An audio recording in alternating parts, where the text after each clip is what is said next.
Welcome back, guys. It's Sunday. Hope y'all ready to eat. Got everything looking good. Y'all come on into the kitchen.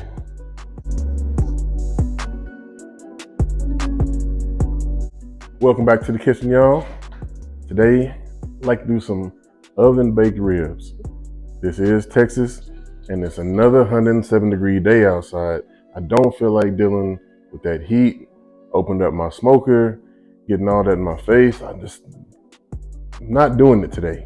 So if you want tender, fall off the bone ribs that do have great flavor, stay tuned. We're gonna do them out the oven today. They're gonna look good and taste even better. First thing we're gonna do is marinate these ribs. All right, guys, we're gonna go ahead and get started on marinating these ribs. I got baby back ribs. I prefer to pull the membrane off. You may not. You can have it on there if you like, but I like to get that membrane off of there and make my ribs that much more tender, and I get that flavor underneath. So I start in the middle. Once you get a good grip on there, just pull it right on off. Real simple deal. Very simple marinade today. We have our hickory liquid smoke. We got the McCormick applewood smoked marinade along with the mesquite smoked marinade. We're gonna combine that with our apple juice. In cooking, it's also a little bit of science involved. The acidity in this apple juice is gonna break down some of the muscles in the ribs and make it a little bit more tender. And it's also gonna add a little bit of sweetness to the rib. And that's the flavor profile that I'm looking for today. All right, folks, I'm just combining this apple juice in here and kind of get the ribs submerged. I've already combined all the liquid smoke and the two marinades, the smoked applewood and the mesquite. And I just want to get everything submerged so everybody's covered. And we swimming at night and we cooking in the morning.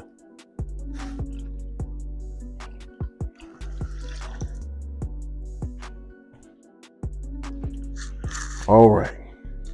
So to come together with our seasoning, we're gonna roll with some brown sugar. You can go with the light or the original, doesn't matter to me.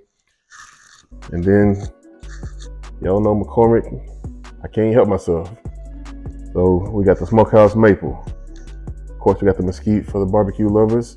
We got a little hickory, but the honey hickory, we're getting that sweetness with the honey. The applewood seasoning to go along with our applewood marinade that we already added. I'm telling you, that just adds additional just an additional touch to it, and I like putting it on whatever it is. My ribs, my chicken. I just made some chicken thighs early this morning, got them ready for my dinner, so that's for another day. My honey garlic. I think my wife kind of fell in love with this more than me, but another thing that we love to throw on some grilled chicken we throw outside, but it goes really well with your ribs as well. And since we're going in the oven today, I decided to get some of my black and tan that I use on my steak. I'm gonna use a little bit of this for a little bit of color, a little bit of bite from that pepper. And last but not least, Weber.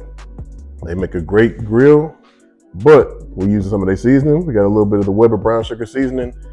Man, I'm telling you, it just adds just a little bit more to the table and gives all that more flavor that we're gonna be ready for these tasty fall off the bone ribs.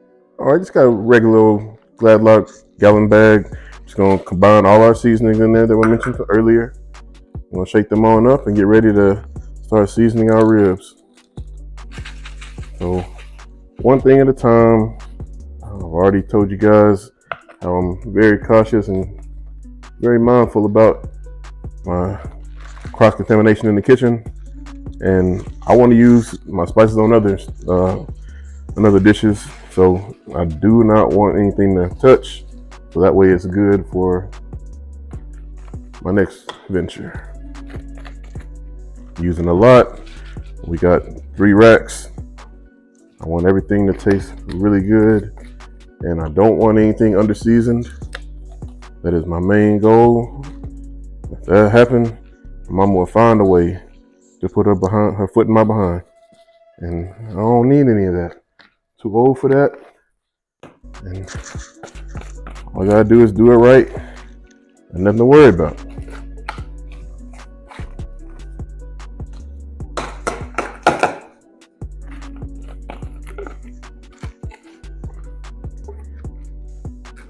I'm not gonna make you guys use these particular spices. These are what I like and what I've found that works well together. But everybody's got things that they might like. Could be a lot different. I know a lot of my ingredients are a lot more of the sweet side. Not gonna have too much spice going on here. But my family, we prefer the sweet. So that's what we roll with, and haven't had any complaints.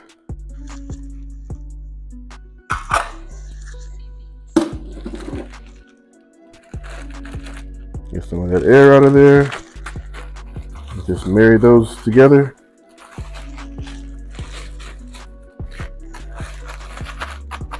All right, I've already drained that marinade, the apple juice, and the liquid smoke. So I got these ribs laid down in here with the meat side down and the bone side up. We're gonna season the bone side first, place them into our pans. We've already sprayed them with the non-stick, so those are ready to go. Let's go ahead and get seasoning on there.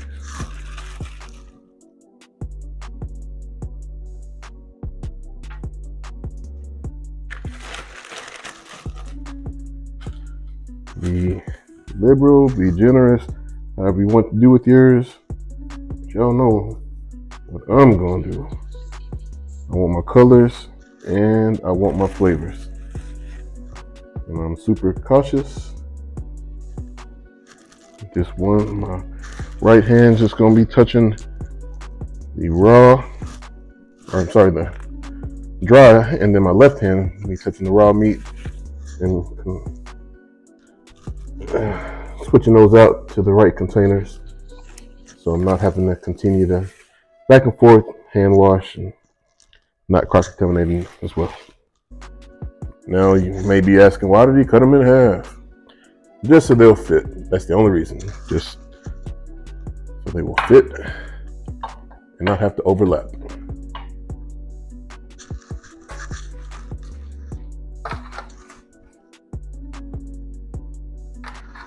Alrighty, so we'll continue on with the meat side. Get that seasoned.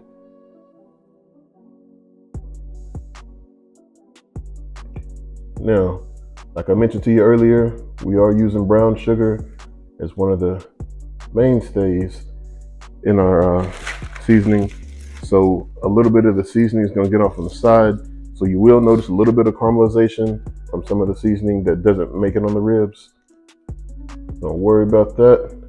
That comes off really easy. And like I mentioned, everything is already sprayed with the non-stick. So it's simple, very simple to clean up.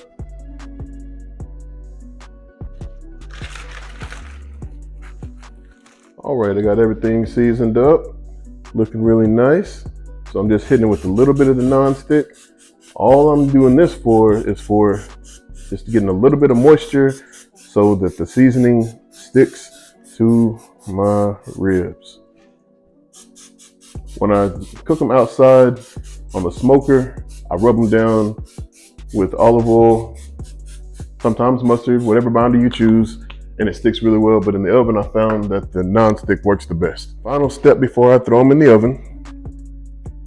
This is totally optional, but this, for me, give me just a little bit more flavor. I got the squeezable parquet butter. This is going for a couple of little rolls. Just a couple little rolls of butter on there. Each little rack.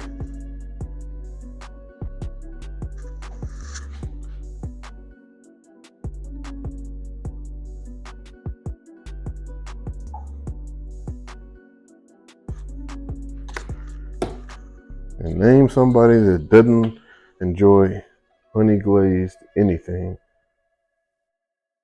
I cannot wait for the temperature to cool off so we can get outside to the smoker and I get that authentic wood smoke flavor from the wood. But there's always an alternate way to get the things done and that you want in life, and we're gonna get some really similar flavors out of the oven. Next big step is get these ribs on there wrapped tight. Got our foil.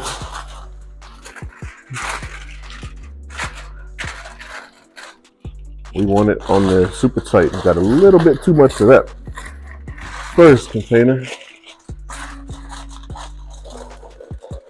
Got real excited. But you want to get it sealed really well. The seal helps with the steam.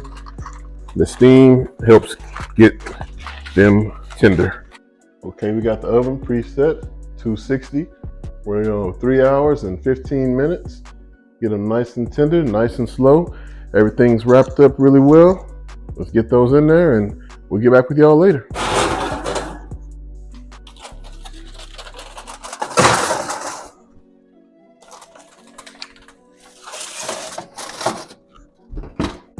All right, everybody, we're finally done. I'm my plate ready. You know, I don't talk too much when it comes to that plate, but I'm gonna go ahead and pull that bone out like I told y'all. Very little effort involved. I ain't nobody fancy, but I'm going to work. Look at that, right off of the bone. It's good. It's all good. We ain't got time to play around here. I told y'all what we're doing. Ribs, so tender, out the oven. We ain't burning up outside. Thank y'all for coming. We'll see y'all next time. Come on back.